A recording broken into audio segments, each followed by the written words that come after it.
Mao'y hangyo sa atong talahorong Arsobispo sa Sugbo, Archbishop Abit Oy, nga ang iyang pamalandong nining unang adlaw o Domingo sa Adbyento mao'y pagabasahon sa tanang misa instead nga maghumili ming mga pari, ang iyang humilya mao'y pagabasahon.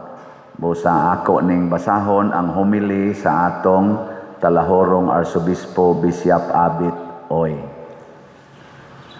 Mga igsuon kong kaparian, mga relihiyoso o hinigugmang mga laiko sa Archdiocese sa Sugbo. Usa kini kamakasaysayong adlaw. Atong pagasugdan karon ang siyam katuig nga sinuduhanon nga pagpanaw padulong sa sentenaryo sa pagkamugna sa Sugbo Isip Archdiocese 1934 to 2034. Mulakaw kita nga manag-uban, usa ka simbahan, usa ka katawhan nga puno sa paglaom ubo sa tema Archdiocese of Cebu 2034, Journeying Together as a Church Fully Alive. Ang Adbyento mao ang labing tukma nga panahon sa pagsugod ning maong panaw. Ang Adbyento mao ang paglakaw, pagpaabot, paglaom ug pagpangandam. Buhaton nato kining tanan karon, dili mag-inusara kundili maghiusa. Sa unang pagbasa, Isaías 2:1-5, gihulagway ni Propeta Isaías ang usa katalan-aon sa katawhan nga mitungas ngadto sa bukid sa Ginoo, nagkadaiyang katawhan, nagkadaiyang kasaysayan, nagkadaiyang pinulungan, apan nagkuyog sa paglakaw tungod kay ang Dios nagdasig kanila nga mahimong usa ka pamilya. Kini ang synodality. Kini ang atong gilantaw nga mahimong sama ang Archdiocese sa Sugbo. Sulod sa siyam katuig, mag-uban kita sa pagtungas. Ang mga pari uban sa ilang katawhan, ang mga relihiyoso uban sa ilang komunidad, ang mga pamilya uban sa ubang mga pamilya, ang kabataan uban sa mga idaran, ang mga adunahan o mga kabus, ang syudad o kabukiran o kaislahan o ang mainland. Si Isaías nag-ingon, umari kamo, manglakaw kita diha sa kahayag sa Ginoo. Ang atong sinuduhanon nga panaw dili paglakaw sa kangitngit, kundili paglakaw sa kahayag sa Dios. Tungod kay anaa man ang Dios nga mogiya kanato. Samok sa ning billboard sa ning Osborne.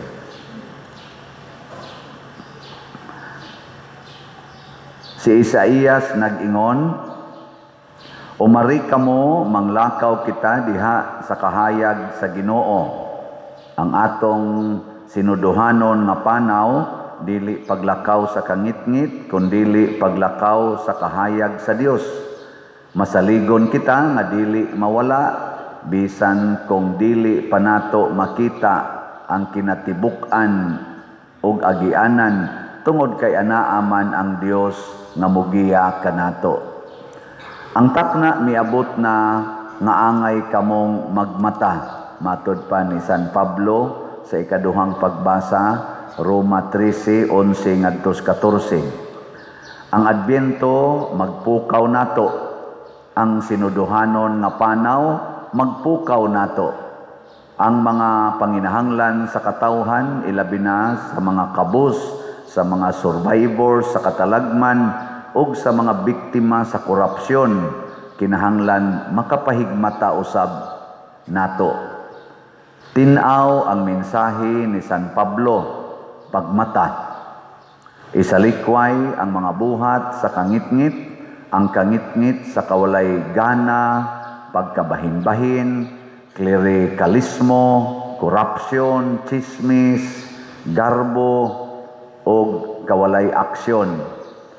Dili kita makapanaw isip simbahan nga buhi kung nahikatulog pa ang atong espiritu. Ang tawag sa Adbyento mao ang tawag sa atong sentenaryong panaw, pagkinabuhi, ingon og mga anak sa kahayag.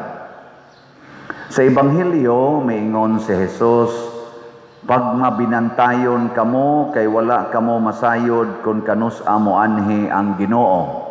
Mateo 24:37 ngadto 44. Gitawag taniya dili aron hadlokon sa umaabot, gitawag taniya aron paandamon.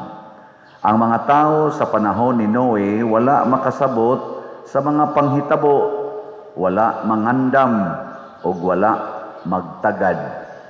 Kita dinhi sa Archdiocese sa Sugbo dili angay mahisama nila. Kung gusto natong makabot sa sentenaryo ingog simbahang buhi kayo, kinahanglan magmatngon kita. Mahigmata sa tingog sa kabos, mahigmata sa agulo sa kinaiyahan o kalikupan, mahigmata batok sa korupsyon nga nakapaalaot sa katawhan, mahigmata sa kabatanunan nga nangita og kahulugan, mahigmata sa mga pamilya nga naapiki og nagantos, mahigmata sa mga pari nga nanginahanglag suporta og pakig-uban, mahigmata ta sa mga tao nga nakalimtan o nasalikway. Ang natulog nga simbahan dili mahimong sinuduhanon nga simbahan. Magmata na kita og magkuyog sa paglakaw sunod kang Kristo Hesus. Nalipay ako nga giingnan ako nila, mangadto na kita sa balay sa Ginoo. Ang salmo ning Dominguha, Salmo 122. Dili lang usa ka tubag, kundili mao kini ang atong awit sulod sa siyam ka tuig. Sa atong pagpanaw padulong sa 2034, maglakaw kita uban ang kalipay dili kahadlok, uban ang paglaom dili pagduha-duha, uban ang panaghiusa dili ang panagbangi. Manglakaw kita, kini ang synodality. Nga malipayon, kini ang simbahan nga buhi. Ngadto sa balay sa Ginoo, kini ang atong tumong. Unsa man gayo di ay ang hulagway sa usa ka simbahan nga puno sa kinabuhi. Ang simbahan nga tinuod nga buhi mao ang simbahan nga letter A, maminaw pag-ayo sa espiritu ug sa usag-usa, labi na sa mga huyang, samaran ug sa mga dili mahinungan. Letter B, maglakaw nga mapaubsanon, dili ibabaw sa katawhan, dili likod sa katawhan, kundi uban kanila. Letter C, moserbisyo nga tinuoray, ilabi na karon nga naguba ang kinaiyahan, daghan ang naglisod tungod sa kapobrehon o grabe nga korupsyon. Maghimog kabag-uhan nga maisugon sa pagdumala sa panudlanan, sa transparency o sa pastoral nga mga prioridad. Letter E, magsangyaw nga malipayon ingon sa misyonerong kadasig ni San Pedro Calungsod ug ni Halangdong Teopilo Kamomot. Mahigugma og mutahod sa kinaiyahan og kalikupan, kay ang simbahan nga buhi manalipod sa Diyos nung gasa sa kabuhatan. Letter G, mopalig-on sa kahiusahan, tali sa mga kaparian, relihiyoso, laiko, pamilya, kabatanunan, o sa komunidad. Mga igsoon, kini ang atong kapanahunan, kini ang atong kaakuhan. Niadtong 1934, nahimo kitang archdiocese.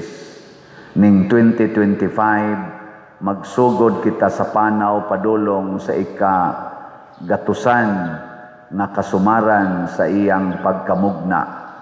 Ang paagi sa atong pagpuyo sa musunod nga siyam katuig maoy maghulma sa archdiocese sa Sugbo nga maoy panulundon sa atong mga kabataan. Kini ang tawag sa Dios, kini ang misyon sa archdiocese sa Sugbo, kini ang atong hiniusang panaw. Sa katapusan, mao kini ang atong hiniusang pag-ampo alang sa maong sinuduhanong panaw. Ginoong Hesus, sa pagsugod ning sinuduhanong panaw padulong sa among sentenaryo, ablihi ang among mga dalunggan aron maminaw, ablihi ang among mga mata aron makakita, ablihi ang among mga kasing-kasing aron mahigugma, ablihi ang among mga kamot aron mga lagad. Himoa kaming usa kasimbahang puno sa kinabuhi, simbahan nga mapaubsanong magtuon sa pagtuo, mapasalamaton nga magsaulog sa pagtuo, ug mahigugmaon nga magsaksi sa pagtuo. Señor Santo Niño, giyahi kami. Santa Maria Birhen sa Guadalupe, ampo mo kami. San Pedro Kalungsod ug Halangdong Tiyupilo Kamomot, ubani kami sa kanunay. Amen. Mauto ang atong arsobispo nga mipadangat sa iyang pamalandong kay magsugod na ta sa atong siyam ka tuig nga panaw para sa atong centenaryo, ika-100 years sa atong pagka-archdiocese. Dinis atong parokya, unsa may atong buhaton aron magkahiusa ta. Ano nga matay na mo diha? Mingaw man. Unsay atong buhaton aron magkahiusa ta? Aron wa gyoy kuan, way mag-iyahay hasta mga batanon, mga idaran, mga pobre, mga dato, mga taga-bukid ug taga-minlan, mamalit og slat. Kana ra gyud. Anha diha ang atong sentro sa pagpalit og slat. Unya, kay naaman tay concert sa Sweet Notes, ang ikaduha na sang buhaton, mamalit og tickets, mamaligya og tickets. Mo na siya. So karon akong i-announce ninyo ang atong update sa atong mga slots. Ang atong Grace nahalina na taog 94,791 ka slots, naapay 605,209 ka slots nga available, tag 100 pesos per slot. Nya doon na ni 70 slot challenge nga tag 7,275 na ang atong nadawat.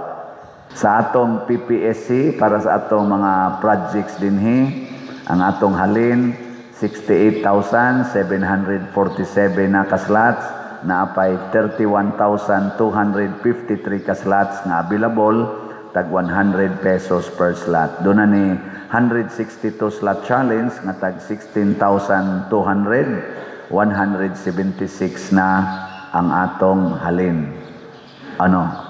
Challenges. Ang ato sad nga DPR, ato na ning gamiton para sa atong pag-atiman sa mga nawagtangag balay, atong ibanla sa baha, magtukod tag mga balay. By the way, kamong nawagtangag balay nga gusto nga atong tukuran og balay, ay nalang mo paghuwat nga kuanon mo, sorbihon. Pagsuwat na lang mo letter, o niya i-address diri sa simbahan, i-address nako kay ato dayon butangig address ninyo o cell number kay ato dayong ipasurvey. Kay murag gikapoy ang atong mga PPC o PFC sige suroy-suroy didto, basig di san mo ganahan tukurag balay. So kinsa tong nawagtangag balay tungod sa baha, pagsuwat mo letter, i-address nga rin ako. First come, first serve. Sa pagkakaron, maka-afford na tagtukod og mga 25 kabalay. 25. So far, naapatay mga 5 kabuok applicants. So napay 20 kabuok nga open. Di mo mga apply, amo ng kanon eh. Sa labot na mo ninyo. Manukod mig balay, daghang balay diyan tukuronon nga wa maigos baha pero mura sa gibaha. Atong tukuron pero i-prioritize nato kadtog yung nabanla sa baha. Muna apply mo kung nagkinahanglan mo tabang o wa gay mo magkinahanglan, ayaw lang sa mo apply. Pero i-evaluate pa na application ra man na, ha? Sige. 17,983 na ang atong napundo. Yan na sa ni sa mga gasto, wala pa lang nato na-reflect dire kay sige man tang panghatod nato mga ayuda makagasto sad ta ato sa nang i-deduct dinhi. Atong pakpakan ang tanang namalit og slots. Salamat kayo. Praise the Lord. Niya hinumdumi ninyo ang ato sad nga kanini ang Sweet Notes concert karong December 14 fundraising ni nato. Ang atong gold na ganing tickets tag 3,000, doon na ni lamisa, doon na lingkuranan o niya anha mos pinakaatubangan. Ang silver tag 2,000 per ticket na lamisa, na lingkuranan, pero adto na sa sunod nga layer.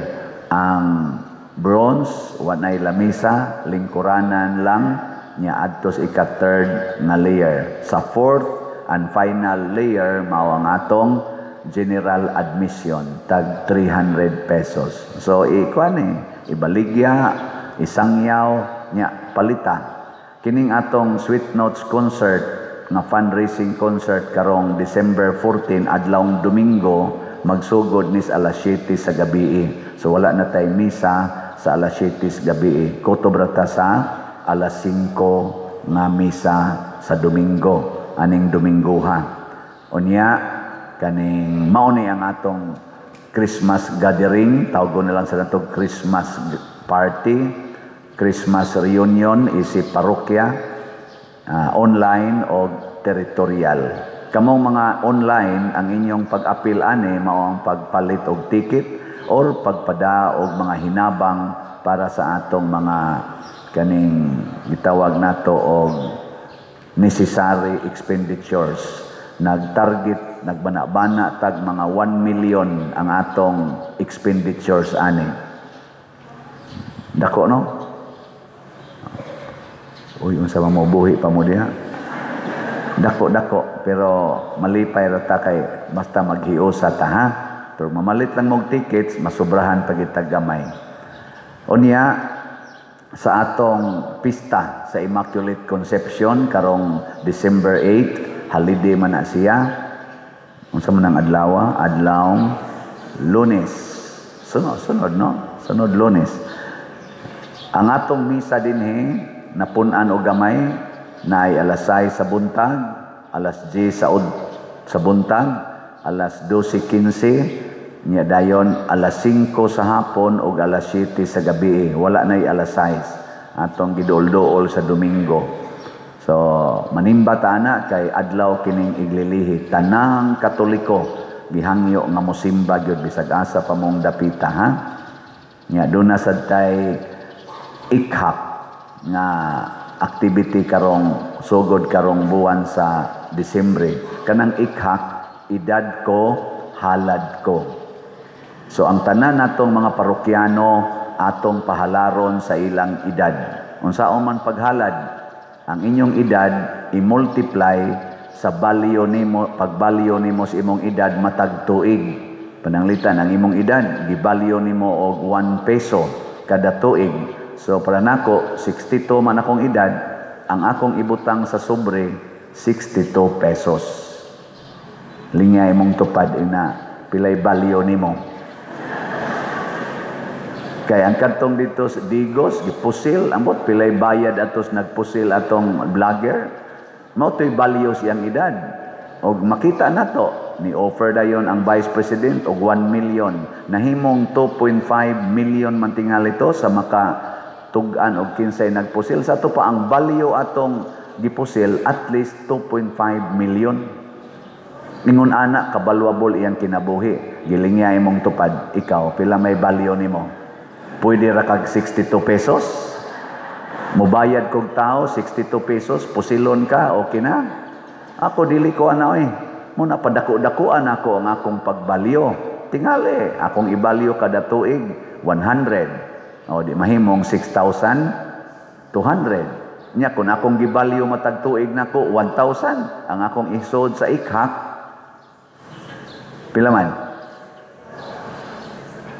Masad mo kamaong mo ko compute. Muna to ihalad sa Ginoo. Unsa may gamitan nato aning ikhak?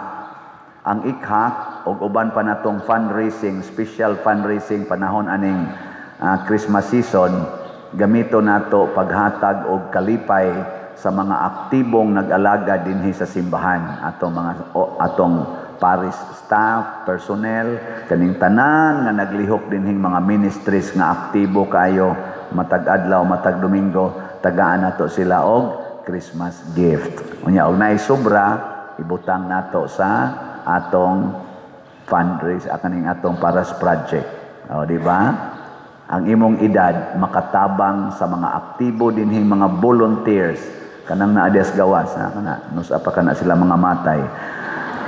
Naaway may matiwasonon diha, kabantay mo ana, kana manguha og sibot, nanay di nakadaog sa sibot, mo ana na lang.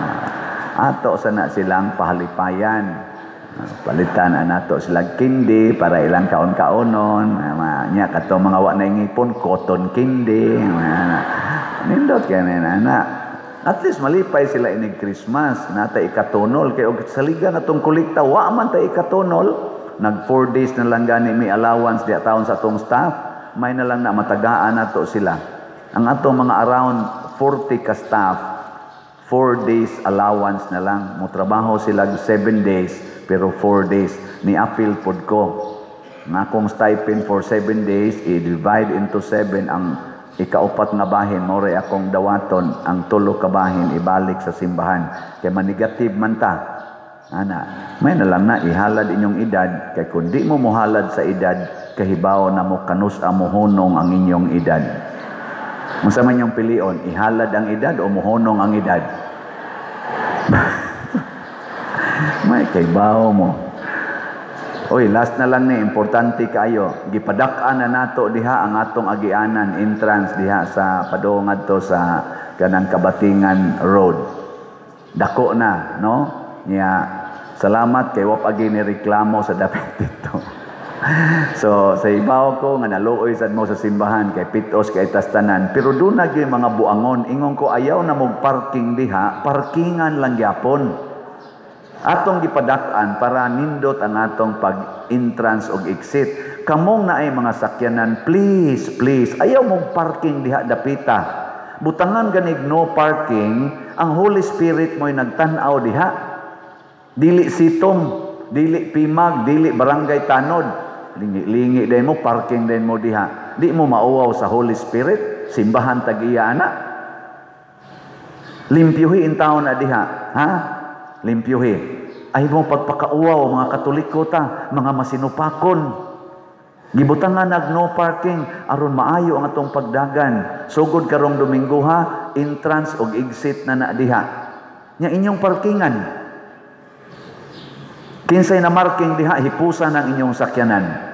Og dili gani, bahaan gid mo sa